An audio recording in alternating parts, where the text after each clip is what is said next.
Bravo Dieu de Papa Florian. Alléluia. Que ce Dieu nous bénisse en ce jour. Je salue tout le monde dans la présence du Seigneur Jésus-Christ. Nous allons prendre un petit test. Un test, même un livre que nous n'avons pas trop pour habitude de prendre. Nahum chapitre 1, un seul verset. Nahum, c'est caché à côté de Sophonie, Habakkuk, Michée. Juste après Michée. Voilà. C'est-à-dire après Nahum, il y a Habakkuk. Après Habakkuk, il y a Sophonie. Après, il y a Agé, il y a Zacharie, il y a Malachie et puis il y a Matthieu. Donc, Nahum chapitre 1, le verset 7.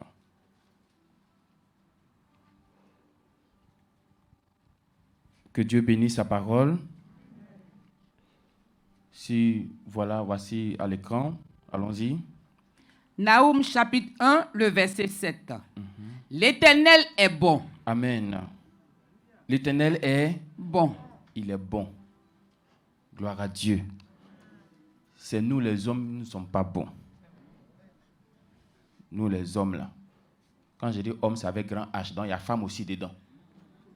Si garçon aime femme, femme aime l'argent.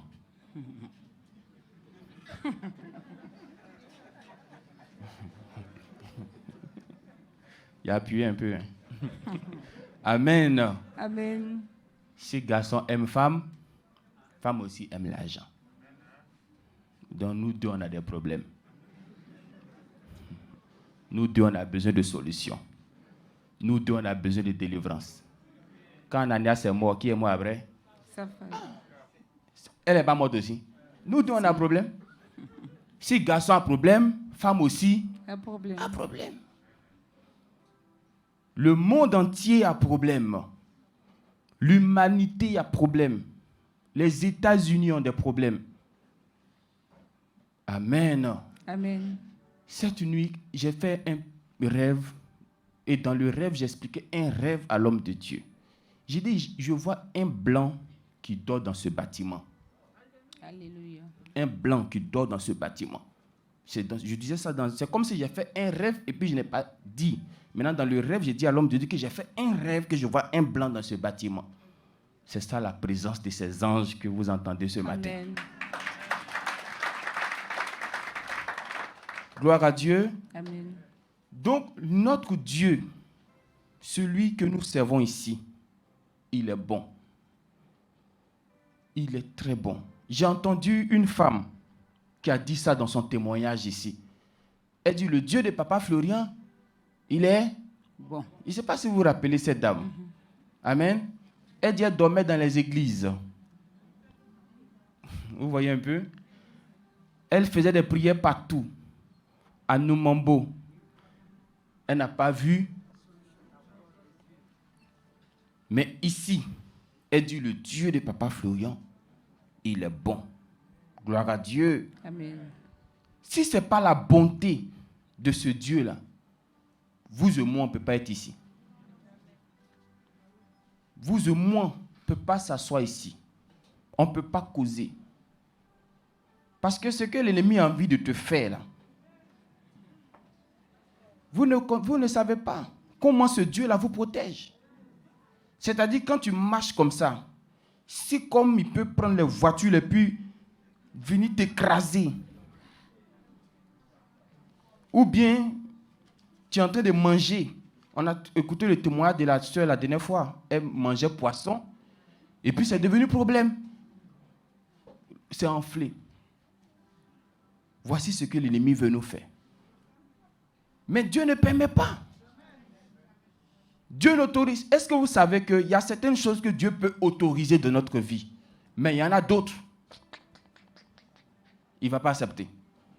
Si l'ennemi veut négocier même avec lui, il va le taper. Par contre, il y a d'autres choses, Dieu peut laisser faire. Est-ce que souvent, quand tu dors, tu te lèves, tu ne sens pas souvent des coups battus, tu sens qu'on t'a tapé. Et puis, il y a quand même d'autres jours où tu te sens bien.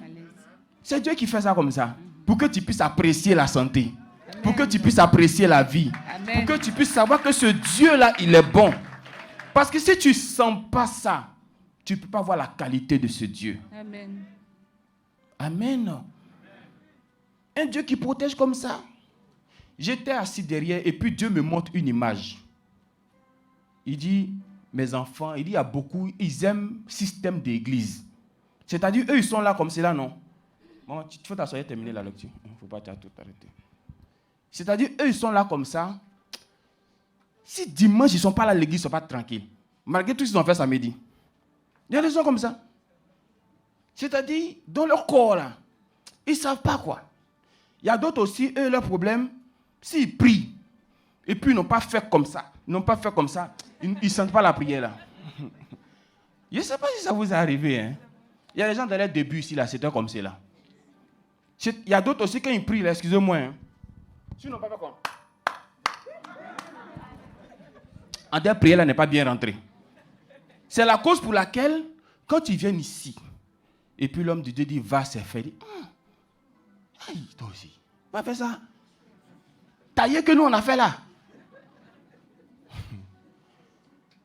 Oh, notre Dieu, il est bon. Il est dans la simplicité. Il est dans la simplicité. La Bible dit que lorsque Jésus est sorti de l'eau, pour montrer la simplicité de ce Dieu, le Saint-Esprit est descendu sur lui sous forme d'une colombe. Et la Bible dit, soyez prudents comme des serpents et simples comme des colombes. Parce que notre Dieu, c'est la simplicité. Si certains voient qu'ils ne sont pas exaucés là, c'est parce qu'ils veulent remplacer cette simplicité par leurs efforts. Tu veux forcément faire effort pour avoir. En tant que Dieu dit, il ne faut pas faire effort. Il dit, mets-toi seulement dans les dispositions. Et puis lui, il va te donner. Gloire à Dieu. Voici notre test. On dit, l'Éternel est bon. C'est nous les hommes, nous ne sommes pas bons. Sinon lui, il est bon. Quelqu'un qui n'a pas vu la gloire de Dieu ne peut pas dire l'Éternel est bon. David dit, lorsque je marche dans l'ombre de la vallée de la mort, je ne crains aucun mal. Lorsque Saül poursuivait David, après que David ait tué Goliath, vous savez où David allait se cacher? Goliath, là, sa nationalité, c'est quoi? Philistin. Mais quand Saül le poursuivait, où il allait se cacher? Parmi les Philistins. Qui l'a touché là-bas? Donc David peut dire, l'Éternel est bon. Parce qu'au milieu de ceux qui sont censés parce que j'ai tué leur représentant, j'ai tué leur patron, donc normalement ils doivent me faire du mal. Mais personne n'a osé lever la main sur ce dernier. Dieu que nous avons ici, là, tu n'as pas besoin de chercher encore. Tu n'as pas besoin de te casser la tête. Vis dans la simplicité. Même si tu étais habitué au dimanche, je dis à partir d'aujourd'hui, vis dans la simplicité. Gloire à Dieu. Alors si je poursuis la lecture, toujours au verset 7, il est un refuge au jour de la détresse.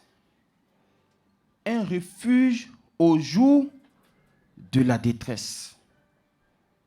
Qui est refuge? Pour qui?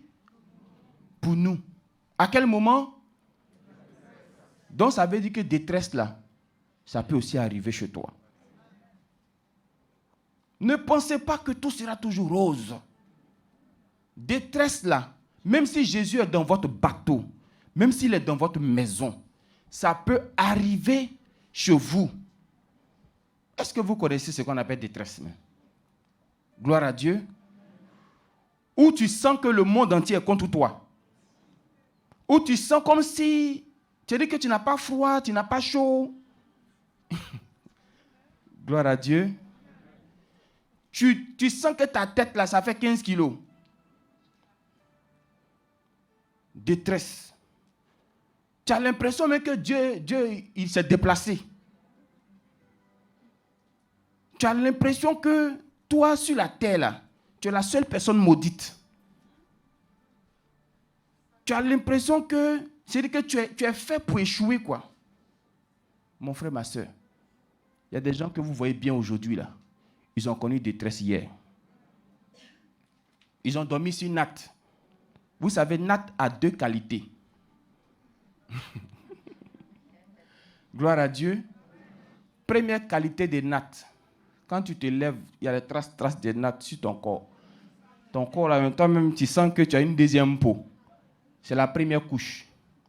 Et puis, deuxième couche, là, tes os, là, te font mal. Gloire à Dieu. Mais il faut compter le nombre de jours où tes os te font mal. Parce qu'on ne pourra pas compter le nombre de jours où tu vas connaître la bénédiction de Dieu. C'est ce que j'appelle le jour de la détresse. Vous voyez, regardez un peu l'image de Joseph dans sa famille. Personne ne le comprend. Jusqu'à on décide de le vendre, de le chasser. Et puis il est seul quelque part, loin de sa famille. Mais lui seul, il sait qu'au jour de la détresse, l'Éternel est un refuge. Attendez, je vais vous expliquer ce refuge-là. Parce que certains pensent que quand on dit refuge, c'est bâtiment. C'est pas bâtiment, hein. Quand on dit refuge, là, c'est vrai, ça ressemble à cachette, bâtiment, mais ce n'est pas bâtiment. Et je vais vous présenter 2 images. Si tout de suite, là, on enlève, c'est-à-dire ce bâtiment n'existe plus. On enlève les climatiseurs, on supprime la chorale, on supprime les micros, on supprime tout. Et puis il reste Papa Florent, lui seul là.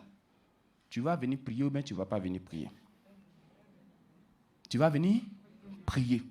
Malgré qu'il n'y a pas de bâtiment, malgré qu'il n'y a pas de groupe musical, malgré... Est-ce que vous, Papa Florent, a commencé là? Il y avait une chanson là-bas. C'est en cela qu'on reconnaît un vrai homme de Dieu. Un vrai homme de Dieu ne se définit pas par le bâtiment, par les climatiseurs. C'est la cause pour laquelle Jean-Baptiste, malgré qu'il était dans le désert, les gens faisaient quoi?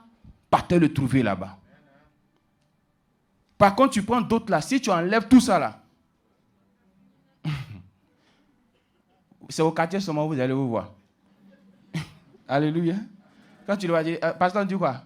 Il dit, mais il ne t'a pas vu dimanche. Non, il est venu dimanche prochain. L'autre dimanche encore, pasteur, je ne t'ai pas vu. Hein. Gloire à Dieu.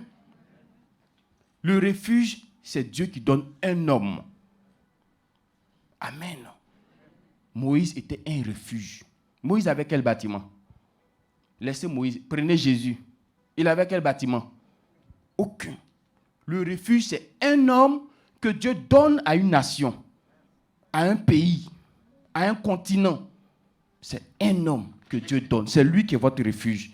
Et la dernière phrase, la Bible dit, il connaît ceux qui se confient en lui. Il connaît ceux qui se confient en lui. C'est-à-dire qu'il y a des gens qui veulent impressionner un peu l'homme de Dieu. Un homme de Dieu, on ne l'impressionne pas. Amen. La personne qu'il faut impressionner là, c'est Dieu. Vous voyez, on est venu ce matin, peut-être depuis 5 heures pour d'autres, depuis 4 heures pour certains. Mais Dieu connaît, depuis que la prière a commencé jusqu'à maintenant, là, ceux qui sont vraiment confiants en lui. Ce n'est pas le tapage, c'est pas... Non, ce n'est pas tout ça. Dieu voit dans le cœur de chacun. Ne pense pas que parce que l'homme de Dieu t'a regardé, ça veut dire que Dieu t'a regardé. Il dit, non, est-ce que tu sais que l'homme de Dieu il m'a regardé, hein? Est-ce que tu as vu la main, il m'a regardé la même. Peut-être qu'il s'est regardé, mais ce n'est pas toi qu'il regardait. Il regardait lui qui est à côté de toi là-bas. Amen. C'est l'Éternel qui connaît. Nous, on ne connaît pas. Nous sommes limités. Nous n'avons pas les capacités. Celui qui a les capacités, c'est l'Éternel.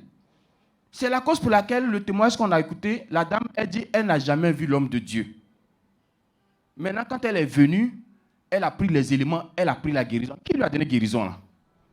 Est-ce que c'est parce que l'homme de Dieu l'a regardé? Est-ce que c'est parce que l'homme de Dieu l'a salué? Non. Mais c'est le Dieu de Papa Florent qui connaît là, qui lui a donné la santé. Ne cherchez pas à intimider les regards. Les gens qui aiment les m'as-tu vu. Ça ne donne pas solution. Ça ne donne pas bonheur. Fais tes choses devant celui qui connaît. Regarde, ton enveloppe là, quand tu donnes là, c'est fermé, non? Mais est-ce que tu sais que Dieu connaît ce qui est dedans? Tu sais qu'il connaît combien est dedans? Plus grave, mais est-ce que tu sais, il sait combien il te reste à la banque? Hey. Toi, tu veux expliquer des choses à Dieu. Voici une dame qui s'appelle Marie, avec Marthe. Leur frère est mort. Jésus décide de venir pour le ressusciter. Au moins, il s'approche de la tombe. Marthe va lui donner une information. Attends, Seigneur, je vais t'informer d'abord. Il sent déjà quoi. Toi, tu peux informer Dieu?